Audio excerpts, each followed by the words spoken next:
So, health and safety, if you need an emergency, sway, run to the seawall over the road until the repair is given. We are being recorded and subject to content recording that will be uploaded on the station. So,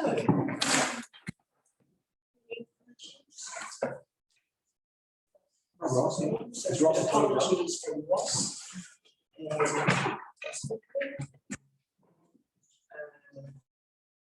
That's pretty short.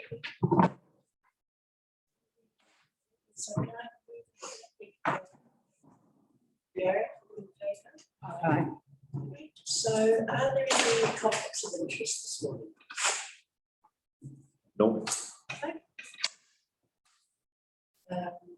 So there's no public participation this morning. Therefore, A4, no actions. Is there any extraordinary business today? And so just going to A6, just looking at the minutes of the 21st of April meeting. Has everybody had an opportunity to look at it? Yep. And any alterations or comments? And so can I have a mover to Brenda? Can you see that? Thank you. And all in favour? Aye. So, and so that the resolution, I think it's the resolution.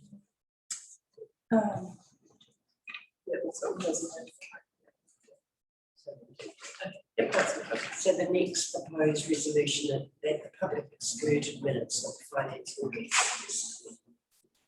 on 21st of April 2021 is a true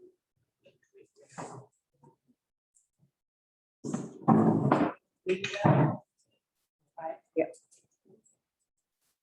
So going on to the section B1 services.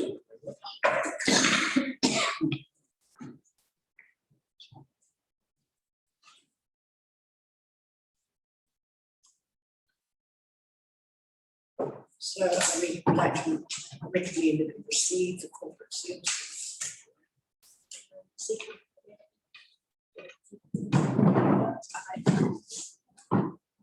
Right, so what we've got here is the financial statements. So I'm going to get Katrina to talk to you about this. And then if you've got any specific questions after that. Thanks, Meg. Normally we'd have Charlie here today to present this, or the financial part of it, but she's busy with the auditors, the back again, doing the final long-term plan audit. So, yep, so she's not here, so we've got me. So I've got the financial statements up to the 30th of April. Just due to timing of the FAR report, I would have liked to have got the May ones to you, but it was just a little bit soon with the timing of getting everything finalised and getting the reports to you. So unfortunately, we've had to give the April report. So there's nothing of any great risk that sort of jumps out at this report. Everything is tracking along quite nicely this year. Once again, in the term deposits, we've slightly gone over that 30% threshold this month with BNZ and ASB, but we are actively working on reducing that down. There is still quite a difference in interest rates that we can get from BNZ versus the likes of Westpac and Kiwi Bank, which are the other banks that we use. So that's why we favour BNZ and ASB as much as we can. What are the consequences of us going over? Because if you can get a better interest rate somewhere else.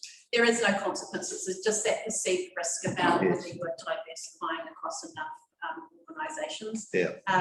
I think the risk is almost negligible, actually, especially for such low value figures. If anything, we should be diversifying across different financial products, not so much across different banks. So there's very little risk. What's the difference between Westpac and So B and Z always give us a slightly favourable rate, so they're up around the 0.9%. 0.9%.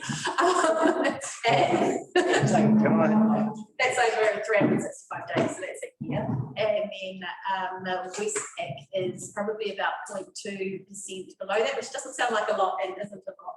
But and 3 years ago when interest rates were 5 and 7%, that's nothing. But now we're sort of fighting for every 0.1% that we can get our hands on. Apologies. Okay, rates of arrears. Well, excuse me, Katrina, when going back to that reporting of the overs, the percentages overs with the banks, that will fix once the LTPs Yes, so approved, so going following from July 1st onwards, we'll have that. That's right, Pam. Yeah, once it's we adopted. approve if we adopt the changes to the, I think it's the investment and liability policy on the 30th of June, then that threshold changes to 50%, I think it is. So that will also help considerably with that. Yeah, got that. Thank you. So just as we're on rate arrears, is this looking at Greytown, which is continues to be Yeah. worse? Is that as a result of those few properties that are causing grief? Yes, we've got, and there's not many. There's I think 3 or 4 properties that this is that skews the Greytown line a little bit there. And Kirsty is actively finding solutions to that. So she's even tried to sort of suggest to someone. She's been working very actively with a ratepayer who needs to give us the property and is accepted that they need to get the property in the market. And then she's also been working with, we've got one that's it's probably rural actually, that's a landlocked situation. Happens because of paper roads and something. So she's actually been working quite closely with all of the parties to try and get them together to give a solution, which is one party buying out the other one. So yeah, she doesn't like seeing stuff on here. But yeah, in terms of numbers, it's quite low, and it's those 2 or 3 that are quite high and are skewing. They haven't got title. No, these ones are different reasons why they're not paying their rates. But yeah, no, it's not a title. One of them had multiple loans. Yeah. Issues. I guess they're on the water last. No, nothing from us. The problem we've got is we haven't got scale or a comparative data compared to other councils to find out whether this is very, very good or very, very bad. It's very, very good. But I'm assuming it's very, very, very very good. good. Looking at the numbers. So. It's actually exceptional. If we're looking at dollars, it's definitely very good. We have to put a provision in each year for our doubtful debts, which is, and ours is an immaterial amount according to the auditors. Cool. It's really quite low. So yeah, we've done a lot of work in that space, as you know, and we're really comfortable that we're working actively to try and get it as low as possible. I think if my memory comes back, that it's because we've been proactive in helping. Yeah, We're actually getting. It is a series of things like we are, and as we've talked about, I think most meetings is that we are really actively pushing direct debit. Yep. So I think we've got 38% now of people on direct debits, and that actually does a little bit skew these numbers as well because it's a timing thing. Sometimes, you know, if someone's on a monthly direct debit, it may be that they are technically overdue on one rates payment by a few dollars, but they're really not because they've got the direct debit in place. So these figures will show that they are, but they're actually not. If that makes sense. It's just a timing. It's just a timing issue. Do you have any ideas of thinking about 38%? I think last I heard, and this was quite a while ago, but I think Marston were quite proud that they had 17%. But yeah, I mean, I think we're aiming for 50% actually. We'd like to see, and some of the ones that we want to try and actively move is people that are on automatic payments, moving them into direct debits. Because what happens with people on automatic payments is that they just set it at today's figure, Yeah. and then in 3 years' time, it's still, but they're actually not paying enough now because they haven't changed the automatic payment. So we're trying to move those people away from that into direct debit, but there is still that some people are still quite wary of direct debits. There's still that sort of stigma around. Yeah. Completely weary. Can I just make one comment? Under the rates outstanding for the current year, we've got the last line says outstanding rates were 233 for May 21 to 239 for May 21. So I think that just first figure needs to be May 20. Yeah. Yeah. Correct. Yeah. Well done, Pam. Correct. You can read these things. Crossing those half a dozen T's. times. Good on you. Yeah, it's only a little, it's only a little thing, but it's, Yeah. So any, I think the number of properties is actually a really good indicator of where we're sitting, because often people that are in arrears continue to be in arrears, and although we actively work with them, they for various reasons they will stay that way. But the number of properties is something that I like to look at. And so we've had an overall decrease of 22 rural properties, but that's been offset by a little bit of a climb in the urban residential numbers. we just have to keep an eye on this, if Yes. depending on what our increase in rates is going to be, because this. And the team has already we've already started talking about that, because we know that that's going to have an impact on some people. So yeah, we are actively aware of that. Trina, do you think that the change to our website to encourage people to be able to pay online is going to make a difference? I think it's another method Yeah. of being able to pay, so it's another tool that people have. I think we had something like 7 or 8 people pay via the website in the last payment, which was 20th of May, from memory. So not a high number yet, but we're still, we've got that available to people and still promoting it. So it's still early days really to see what impact that has. Yeah. Because that's a tool we didn't have in the That's past, and we're relying on manual payments. Yeah. I know in NZTA, for instance, when they did the motor vehicle register and encouraged online payment, it made a considerable difference, but it took a number of years to get people to migrate to that system. Yes.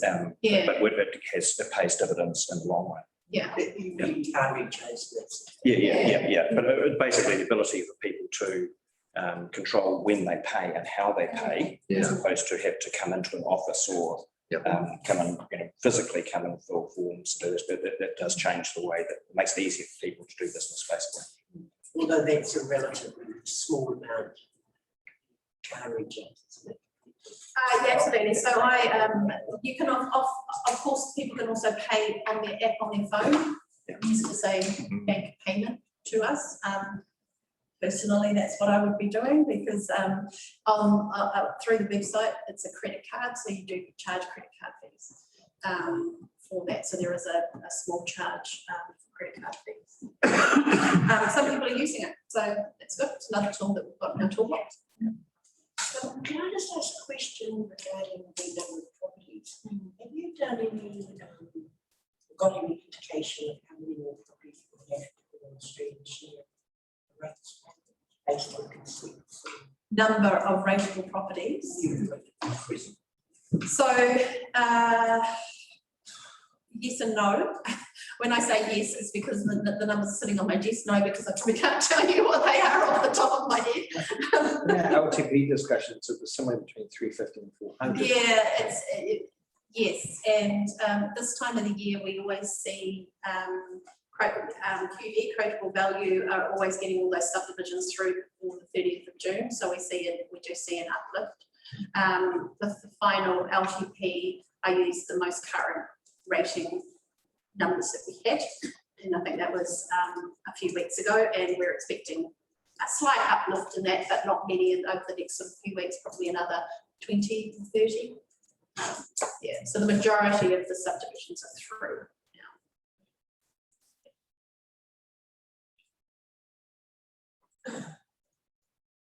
Any other questions on rates? Just on the last page, just the money, the 190K paid by internal fees, that's hardship. Yes, I suppose in a way it is.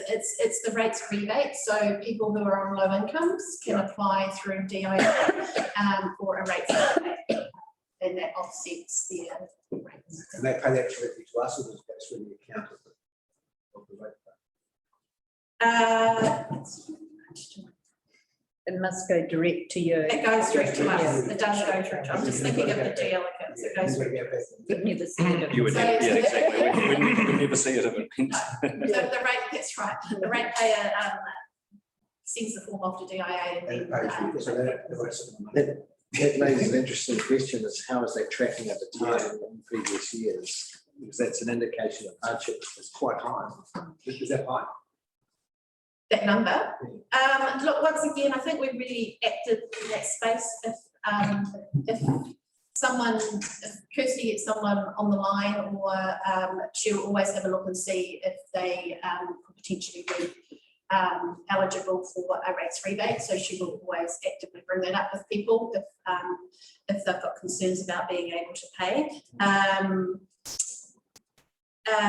So look, I have no idea whether that's high or not. I think it's a good number for us in terms of an uptake. Some people are eligible, but simply won't apply for it as well for various reasons. With regards to the rates rebates, we'll never know because we don't know what wages people are earning. No, of course we don't. No. But we do have an idea of numbers, of the number of The people. outstanding amount.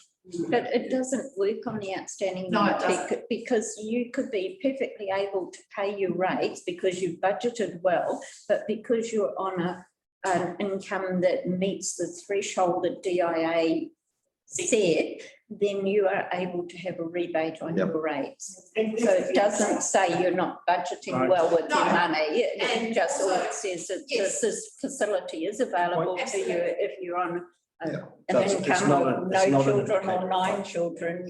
It's just So it's not fact. necessarily a hardship allowance, although a hardship rebate. It's something that's available for everyone that is on a low income that doesn't have the revenue stream, and so it's not necessarily just people who can't afford to pay.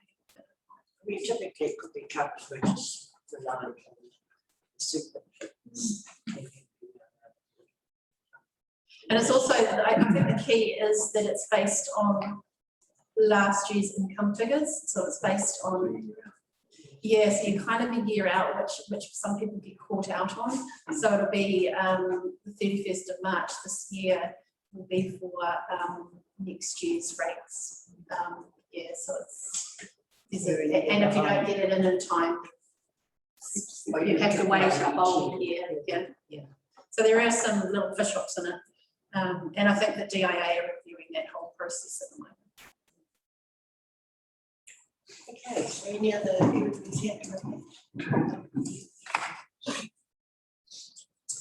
Okay, so we'll move on to the financial statements. The things that are skewing the surplus is that's the 1.4 million in the stimulus funding for water reform, and also the mayoral task force. So Charlie has sort of put the figures in with and without that, so you can sort of see the differences there. But we're tracking really well. I'm really happy with how we're going in terms of budgets. The forecast to the 30th of June is all indicators are that there's nothing of surprise that will be coming through over the next couple of months. So although Wellington Water are suggesting that we are that they are going to be over budget, we haven't sort of seen those figures come through.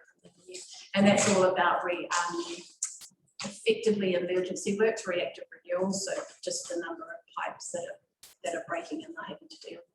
So the 2% they're speculating. That could be used. No, that's their forecast for the 30th of June at the moment, and that would have been the latest that they gave us, which was probably only a couple of weeks ago. That's something for assets and services to do. Thank you. It's quite, well, of course, it's quite a lot. It is, it is. It is. They do have the data to back it up, so they the number of breakages that they've had has significantly increased over the last 12 months. Yeah, so there's not. It's very difficult because we've tried to ask them, well, is there any patterns? They can't sort of see any patterns. So they've done quite a bit of data analysis on the network to see if they can sort of pick up issues in certain areas. So it seems to be more spread out across the whole district, really. So the critical thing, it's demand related, it's not supply. So it's not they're doing the same amount of work and it's costing more. Yeah. It's now the demand is going up, which we have to, which we want to respond to, given we have to respond to leaks quickly. Yeah, well, that's what I was going to ask. There's a lot of it around the leak. But you need to inquire at that at assets and services to Yeah. make sure that the demand stuff is right. So it's not the cost of the repair is going up, it's the. They make the point here though, they're talking about the Lake Ferry situation, which is still unresolved. Yeah. And they're talking about unbudgeted cleaning of Greytown. I mean, I find that amazing, but you have to clean ponds out. I mean, it's part of what you do when you run a sewage system, you clean ponds out. Okay, well, that's a good question for the assets and services when. Thank you. Yeah, absolutely, yeah. I But, think, ponds get full of sludge, you take the stuff out, and that would be unbudgeted.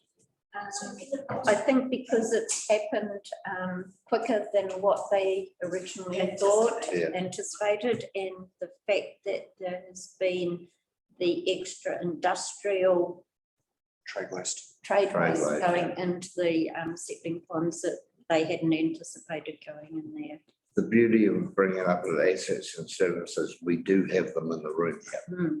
No, I accept that. It just seems strange that, Yeah. you do clean your ponds out. That's part of it. Yeah. Yeah. Can I just ask a question about the 22%? Does that have any contingency for?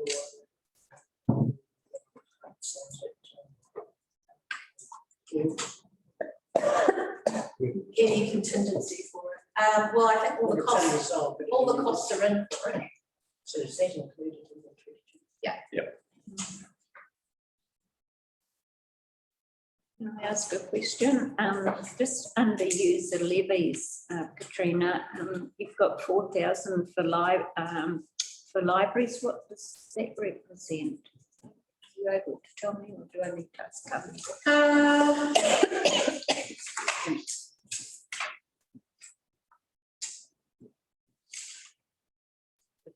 Sorry, I just.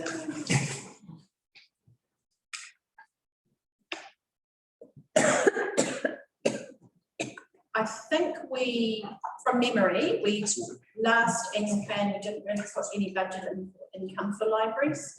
But this is income that we still get because we still do charge for, there are some fees that we still charge in libraries for forms and transfers from different libraries and stuff like that. So that's what makes it. Okay, lovely, thank you. And it's a result of taking a very conservative approach last year to sort of no library fees. Thank you. I've just got a question on the interest revenues, so 80,000 variance. So do you think for next year we'll be on track to be quite On budget? Yeah, so look, interest rates dropped significantly last year. This year, I think we are budgeting at something like 0.8%, which is where they're sitting at the moment. Indications are that interest rates are starting to come up, just really slightly. If you're sort of tracking them, they are sort of creeping up a little bit, which is good news if you're investing. Yeah. Not so good news if you're borrowing, but yeah. So yes, in answer to your question, it should be a lot better next year, a lot more stable. So because on page 17, the economic default, budgeted grant of $1 million. Yeah. Yeah. Coronary college.